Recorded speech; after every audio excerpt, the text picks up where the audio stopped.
মহাশিবরাত্রি সবাই বলে এই দিন মহাদেবের বিবাহ সম্পূর্ণ হয়েছিল, অর্থাৎ বিবাহ বার্ষিকী। সত্যি বলতে অনেকেই এই কথাটা অর্ধেক জানে, পুরোপুরি এখনো তারা জানেই না সেদিন কি ঘটেছিল। যখন পৃথিবী ছিল পুরো ধ্বংসের মুখে তখনই কিন্তু ওই দিন ঘটেছিল তিনটি ঘটনা, যিনি পুরো ব্রহ্মাণ্ডের নকশা বদলে দিয়েছিলেন। একটু ভেবে দেখুন তো, একদিকে ছিল বিয়ে সম্পূর্ণ হওয়ার আনন্দ, অন্যদিকে মৃত্যুর আগমন, আবার ভগবান ব্রহ্মা এবং বিষ্ণু অহংকার চূর্ণ বিচূর্ণ হয়ে যাচ্ছিল।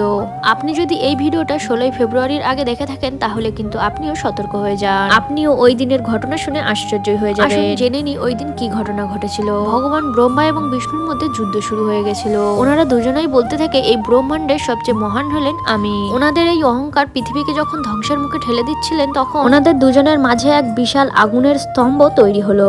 ওই আগুনের স্তম্ভটা এতটাই ভয়ঙ্কর ছিল যে আগুনের শেষ আবার শুরু কোনোটাই ছিল না। এবং তখন ওই আগুন থেকে একটা আওয়াজ হলো যে আমার শেষ খুঁজে পাবে সেই হবে এই পুরো ব্রহ্মাণ্ডের মহান। তখন ভগবান ব্রহ্মা হাঁস হয়ে উপরের দিকে ওঠে এবং ভগবান বিষ্ণু বরাহ হয়ে নিচের দিকে চলে যায়। হাজারো বছর পেরিয়ে গিয়েও ভগবান বিষ্ণু শেষ না পেয়ে তার হার মেনে নেয়, কিন্তু ভগবান ব্রহ্মা এসে মিথ্যা কথা বলে যে তার শেষ সে পেয়েছে। এবং তখনই সেই আগুন থেকে তৈরি হয় কালভৈরব, এবং ভগবান ব্রহ্মার সেই মাথাটাই কেটে দেয় যে মাথা দিয়ে তিনি মিথ্যা কথা বলেছিলেন। আর তখনই তার অহংকার ভেঙে গেল। যে মহাদেব আগুনের রূপে এসেছিলেন তিনি খুব গরম ছিলেন, তাই দেবতারা তাকে শান্ত করার জন্য দুধ এবং গঙ্গা জল নিবেদন করেছিলেন। ওটাই হলো প্রথম দিন যেদিন মহাদেবের রুদ্র অভিষেক করা হয়। তবে ঘটনা এখানেই শেষ নয়। একবার দেবতারা শ্রীহীন অর্থাৎ তাদের ক্ষমতা কমে যাচ্ছিল, তখন তারা তাদের ক্ষমতা ফিরিয়ে আনার জন্য সমুদ্র মন্থন করেছিলেন। সবার আশা ছিল অমৃতর, কিন্তু সেখানে বেরিয়েছিল বিষ। এর জন্য পৃথিবী জ্বলতে শুরু করে। ঠিক তখন আবার মহাদেব সংসারকে বাঁচানোর আবারও আবির্ভূত হয়ে সেই ফুটন্ত বিষ পান করেন এবং মহাদেব তার কণ্ঠে সেই বিষ আটকে রাখে। তখন বিষের কারণে তার শরীর উত্তপ্ত হয়ে ওঠে। মহাদেবের শরীর ঠান্ডা করার জন্য দেবতারা তখন বেলপাতা, দুধ এবং গঙ্গা জল অর্পণ করতে থাকে।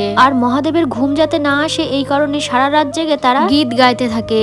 এই কারণেই মহাশিবরাত্রির দিন সারা রাত জেগে মহাদেবের মাথায় দুধ অর্পণ করা হয়। তবে এই ভয়ঙ্কর রাতের মধ্যেও ছিল একটি সুন্দর ঘটনা, যেদিন মহাদেবের ভালোবাসার বিবাহ সম্পূর্ণ হয়েছিল। ওই দিন মাতা সতী তার দেহ ত্যাগ করে মাতা পার্বতীর রূপে জন্ম নিয়েছিলেন এবং হাজারো বছর তপস্যা করেছিলেন শুধু মহাদেবকে পাওয়ার জন্য।